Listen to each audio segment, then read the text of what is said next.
আসসালামু আলাইকুম রহমতুল্লাহি ওবরকাতুহু। সম্মানিত দর্শক, আজকে যে শিরোনামটি নিয়ে আলোচনা করব এটি চলমান কোনো বিষয়বস্তু নিয়ে নয়।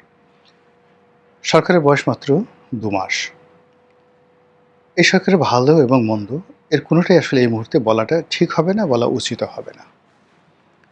২ নম্বর হলো যে এমন কোনো কথা বলা ঠিক হবে না যে কথায় অস্থিরতা তৈরি হয় কিংবা অবিশ্বাস তৈরি হয়। আমরা চাইব যে সুদীর্ঘ একটি গণতান্ত্রিক লড়াই এবং সংগ্রাম আমরা যে করেছি গত ১৭-১৮ বছর ধরে, তারপর যখন ডক্টর মোহাম্মদ ইউনূস এলো, সেখানেও ১৭-১৮ মাস ধরে যে বীভৎস একটা স্মৃতি এবং ওই সময়টিতে দেশ যেভাবে পেছনে সারিতে পড়ে গিয়েছিল, আমরা প্রায় সবাই হাহাকার করছিলাম। এটি গণতান্ত্রিক নির্বাচন হোক এবং জনগণ যাকে ভোট দিক, তিনি ক্ষমতায় আসুন। আমরা জানতাম যে যেভাবেই ভোট হোক না কেন এরকম পরিস্থিতিতে বিএনপিই ক্ষমতায় আসবে।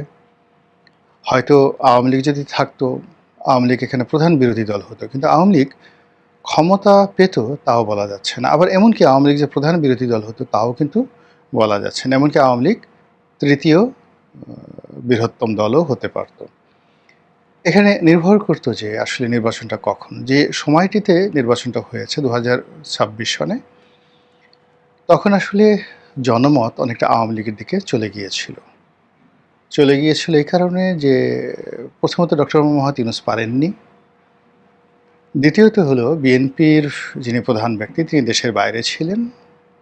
আর তার অবর্তমানে সারা বাংলাদেশের বিএনপি নেতাকর্মীরা যে লুটপাট চালাচ্ছিল, যে চাঁদাবাজি করছিল এবং সারা বাংলাদেশে যে একটা অরাজক পরিস্থিতি তৈরি করে ফেলেছিল, সবাই বলার চেষ্টা করেছিল যে এর চাইতে আগের জমানাটাই ভালো ছিল এবং বিএনপি ক্ষমতায় না এসেই যদি এতটা দুর্নীতি করতে পারে, এতটা চাঁদাবাজি করতে পারে, তাহলে ক্ষমতায় গেলে তারা কত না জানি মন্দ কাজ করবে।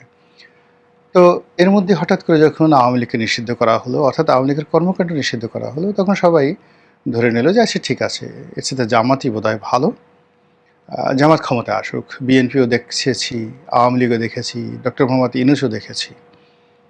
এখানে দেখেছি বলতে দুটো যে বুর্জোয়া রাজনীতি, ধনতান্ত্রিক রাজনীতি, বিএনপি কেন্দ্রিক এবং আওয়ামী লীগ কেন্দ্রিক, আমরা তাদের শাসনামল দেখেছি। এটা হলো পাবলিকের কথা। আর বুদ্ধিজীবী কেন্দ্রিক, তারপরে নীতিকথা কেন্দ্রিক, মানুষকে স্বপ্ন দেখানো কেন্দ্রিক যে একটা গ্রুপ ছিল বাংলাদেশে, তাদের নেতৃত্বে যখন ডক্টর মোহাম্মদ ইউনূস একটি সরকার পরিচালনা করলেন, তখন দেখা গেল যে বুর্জোয়া রাজনীতি অর্থাৎ বিএনপি এবং আওয়ামী লীগের যে রাজনীতি তার সেটা জঘন্য। তখন সবাই বলার চেষ্টা করলো যে হে আল্লাহ, এ কী হলো, এ আপদ গেলে বাঁচি, এ যায় না কেন? এবং তাকে বিদায়ের জন্য আমরা রীতিমতো যাকে বলে হাঁপ পিটতে শুরু করলাম। কিন্তু ওরকম কোনো আন্দোলন করিনি, বিএনপি কোনো আন্দোলন করেনি বা অন্য কোনো রাজনৈতিক দল আন্দোলন করেনি। এই কারণ হলো জামাত আসলে পিছন থেকে এই ডক্টর মোহাম্মদ ইউনূসের দলটিকে নানাভাবে প্রমোট করছিল। কিন্তু তারপরেও জামাত নিয়ে একটা ভাইব তৈরি হয়েছিল, একটা হাইপ তৈরি হয়ে গেছিল। ১ নম্বর কারণ, আমেরিকা জামাতকে সমর্থন করছিল, চীন জামাতকে সমর্থন করছিল, এমনকি ভারত কিছুটা হলেও নমনীয় হয়ে পড়েছিল। অন্যদিকে দেশের যে সাধারণ ইসলামী যে দলগুলো রয়েছে তারাও জামাতের সঙ্গে ঐক্যবদ্ধ হয়ে যে রাজনীতির একটা প্ল্যাটফর্ম তৈরি করে ফেলেছিল। তাতে করে আমরা ধরে নিয়েছিলাম যে জামাত হয়তো ক্ষমতায় আসবে এবং বিএনপির মধ্যে কিন্তু একটা ভীতিকর অবস্থা তৈরি হয়ে গিয়েছিল। এরপর আসলে কোত্থেকে কী হলো, কারা করলো, কেন করলো আমরা বুঝতে পারলাম না। আমরা দেখলাম ওসমান হাদি নামক একজন রাজপথের যে লড়াকু সৈনিক, বিভিন্ন কারণে তিনি আলোচিত ছিলেন, বিতর্কিত ছিলেন, তিনি নির্মমভাবে খুন হলেন এবং তার সেই খুনকে ক্যাপিটালাইজ করার জন্য কতিপয় গোষ্ঠী, ব্যক্তি, প্রতিষ্ঠান এমনভাবে রাজনীতিকে অস্থির করে তুলল, অবস্থার দৃষ্টি মনে হলো যে বাংলাদেশ আরেকটি বিপ্লব হয়ে যাচ্ছে। ডক্টর মোহাম্মদ ইউনূসের নেতৃত্বে অথবা মানে প্যারালাল আর একটা সরকার খুব দ্রুত ক্ষমতায় আসবে এবং সেক্ষেত্রে যেটিকে তালিবানি শাসন বলা হয়, উগ্রবাদী শাসন বলা হয়, যেটিকে আইএসের আবু বকর বাগদাদি টাইপের শাসন বলা হয়, মোল্লা ওমরের শাসন বলা হয়, ঠিক এইরকম একটা দিকে বাংলাদেশ ধাবিত হচ্ছিল বলে ভারত এবং আমেরিকা রীতিমতো আতঙ্কিত হয়ে ওঠে। যতটুকু আন্দাজ করি যে ওই সময়টিতে লন্ডনে একটা যাকে বলা হয় গোপন সমঝোতা হয়। এখানে লন্ডনে দুটো সমঝোতা। ১ নম্বর সমঝোতা হলো ডক্টর মোহাম্মদ ইউনূস জনাব তারেক রহমান সাহেবের সঙ্গে একটা সমঝোতা করেছেন, যেটা আমরা প্রকাশ্যে দেখেছি। কিন্তু সেই সমঝোতার প্রেক্ষিতেও কিন্তু তারেক রহমান সাহেব বাংলাদেশে আসতে সাহস পাচ্ছিলেন না বা তাকে আসতে দেওয়া হচ্ছিল না। তার মা হাসপাতালে প্রচণ্ডভাবে অসুস্থ ছিলেন। সবাই বলাবলি করছিলেন যে তিনি আসলে আইসিইউতে আছেন কিন্তু জীবিত নেই। কিন্তু তারপরেও লোকজন তাকে বাঁচিয়ে রেখেছে বা তাকে ভেন্টিলেটর দিয়ে রাখা হয়েছে ইত্যাদি, ইত্যাদি নানা রকম কথাবার্তা হচ্ছিল এবং বিএনপি লোকদের মধ্যে জোর দাবি উঠছিল তারেক রহমান সাহেব কেন বাংলাদেশে আসছেন না। তখন তিনি বলেছিলেন যে তার আসার যে সিদ্ধান্ত তার একার উপর নির্ভর করে না।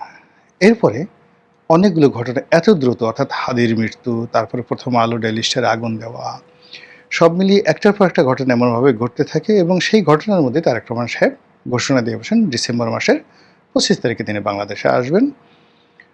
তো আসার পরে যেভাবে তার মায়ের দাফন কাফন হলো, যেভাবে তিনি রাষ্ট্রীয় প্রোটোকল পেলেন, যেভাবে ইলেকশন হলো, ইলেকশনের পরে তিনি যেভাবে সরকার গঠন করলেন, এটা পুরোটা আর কি সিনেমাটিক। সিনেমাতে যেমন একটার পর একটা ঘটনা ঘটতে থাকে আর সেই সকল ঘটনার জন্য ডিরেক্টর থাকে, ক্যামেরাম্যান থাকে, লাইট থাকে, সাউন্ড থাকে, সংলাপ থাকে, ডায়ালগ থাকে ইত্যাদি নানা বিষয় থাকে। ঠিক ওইরূপভাবে একেবারে তারেক রহমান সাহেবের প্রধানমন্ত্রী হিসাবে শপথ গ্রহণ করা পর্যন্ত, পার্লামেন্ট চালু হওয়া পর্যন্ত, স্পিকার নির্বাচিত পার্লামেন্ট যখন চালু হলো, পুরো জিনিসটা এত দ্রুত যেভাবে ঘটলো এটা আসলে সিনেমাতেই সম্ভব। কোনো রাজনীতির ছাত্র হিসেবে ১৮ কোটি মানুষের দেশে এভাবে এত দ্রুত একটি জটিল রাজনৈতিক সমীকরণ মুহূর্তের মধ্যে সহজ সরল সমীকরণে পরিণত হয়েছে আমি বলতে পারবো না। তো যখন এরকম কোনো ঘটনা ঘটছে সঙ্গে সঙ্গে ধরে নেওয়া হয় বা মানুষ মনে করে এটার সঙ্গে একটা সমঝোতা আছে, এটির সঙ্গে একটি তলে তলে নেগোসিয়েশন আছে, এটির সঙ্গে আরও অনেক কিছু, এটাকে আপনি কনস্পিরেসি বলেন, তারপরে ভাগাভাগি বলেন, এরপরে আমি ডামি বলেন, এরপরে আরও অনেক কিছু আপনি বলতে পারেন এবং সেই সকল কথা আপনি হেসে উড়িয়েও দিতে পারবেন না, আবার রাগও হতে পারবেন না। তো সেই কারণে কি হলো যে মানুষের যে মোরাল সাপোর্ট সরকারের প্রতি এবং বিরোধী দলের প্রতি এই নির্বাচনের প্রতি আসলে ওইরকমভাবে স্ট্রংলি নেই। মানুষ সরকারকে সুযোগ দিতে চাচ্ছে। তারেক রহমান সাহেবের কর্মকাণ্ডে মানুষ অনেকে খুশি, অনেক আশ্চর্য, আবার অনেকে চেষ্টা করে তার কোনো ভুল ত্রুটি ধরতে পারছেন না। কিন্তু কোথায় যেন একটু দীর্ঘশ্বাস আছে, কোথায় যেন হতাশা আছে, কোথায় যেন নীতি নৈতিকতার ব্যাপারে কিছু প্রশ্ন আছে, কোথায় যেন একটা দীর্ঘশ্বাস আছে। আর সেই কারণেই সরকার এবং বিরোধী দল তারা তো বটেই, একই সঙ্গে আওয়ামী লীগের মতো দল, গুপ্ত দল, অন্যান্য যে সকল রাজনৈতিক দল, তারা কেউ বসে নেই। তারা এই দুর্বলতা, কিভাবে নির্বাচনটা হলো, কিভাবে ফলাফলটা হলো, কিভাবে তারেক রহমান সাহেব এলেন, কিভাবে প্রধানমন্ত্রী হলেন, কিভাবে দেশ চালাচ্ছেন, এই বিষয়গুলো নিয়ে কিন্তু ভীষণ রকম নড়াচড়া হচ্ছে। তো গণতান্ত্রিক রাষ্ট্রে এটা হতে পারে, সরকারও পরিস্থিতি মোকাবেলা করে তার যে অভীষ্ট লক্ষ্য সেখানে পৌঁছানোর জন্য কাজ করে যাচ্ছেন। কিন্তু কাজের কাজ যেগুলো আছে সেই কাজের কাজগুলো আসলে কতটা হচ্ছে সেটা নিয়ে যথেষ্ট প্রশ্ন রয়েছে। এখন শিরোনাম প্রসঙ্গে আসি। আপনি যদি সংসদীয় গণতন্ত্রে বিশ্বাস করেন বা গণতান্ত্রিক পদ্ধতিতে বিশ্বাস করেন, তাহলে আপনি কাউকে নির্বাচিত করা মানেই তাকে ৪ বছর বা ৫ বছরের সময়ের জন্য নির্বাচিত করেছেন, নট লাইক দ্যাট। যে কোনো সময় আপনি আপনার সমর্থন প্রত্যাহার করতে পারেন, আপনি একটা মধ্যবর্তী নির্বাচন দাবি করতে পারেন, অন্তর্বর্তীকালীন একটি নির্বাচন দাবি করতে পারেন, আরও অনেক কিছু হতে পারে। এবং এই সমস্যাগুলো সমাধানের জন্যে আমেরিকার যে সিনেট এবং কংগ্রেসে সারা বছরই কিন্তু নির্বাচন হতে থাকে। সেখানে অদ্ভুত সব নিয়ম। মানে প্রেসিডেন্ট যিনি নির্বাচিত হলেন তিনি ৪ বছরের জন্য নির্বাচিত হলেন। আর সিনেট যিনি যারা সিনেটর তারা সম্ভবত ৭ বছরের জন্য, আর কংগ্রেসম্যান তারাও ৪ বছরের জন্য। এখন কংগ্রেসে ধরুন সিট আছে কথার কথা ৫০০, আর সিনেটের সিট আছে কথার কথা ধরুন ১০০টি সিট আছে। এখন এই যে সিনেটে সবসময় 1/3 আপনার উপস্থিত থাকে লাগে, এই জন্য তারা করে কি সারা বছরই সিনেটে নির্বাচন, মধ্যবর্তী নির্বাচনগুলো হতে থাকে। যেমন দেখা গেল যে সিনেটের ৫০০ বা ১০০ সিনেট সদস্য, তার মধ্যে ৩০ জন আছে, এর মধ্যে বাকি ৩০ জনের মেয়াদ শেষ হয়ে গেছে, আবার ৩০ জনের জন্য নির্বাচন আয়োজন করা হলো। কংগ্রেসেরও একই অবস্থা, অর্থাৎ সারাটা বছর ধরে ওই ৪ বছরের মধ্যে মধ্যে নির্বাচন হতে থাকে। অর্থাৎ সিনেটে বা কংগ্রেসে সবসময়ই তাদের পূর্ণ সংখ্যার লোকজন থাকে, আর এই লোকগুলো এসে পূর্ণ করে মধ্যবর্তী নির্বাচন। আমাদের দেশে যেমন একসাথে ৩০০ সংসদ সদস্য নির্বাচিত হয়, আমেরিকাতে ওই রকম না। আমেরিকাতে ভাগ ভাগ করে করে নির্বাচিত হয়।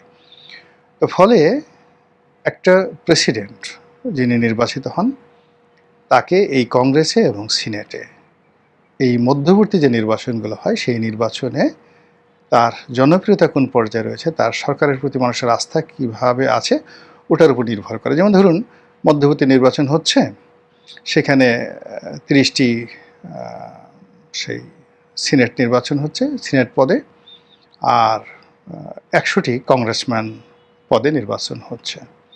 তো সেখানে দেখা গেল যে ক্ষমতাসীন সরকারের যে দল তারা ফেল করলো, ইট মিনস সরকারের জনপ্রিয়তা কমে গেল।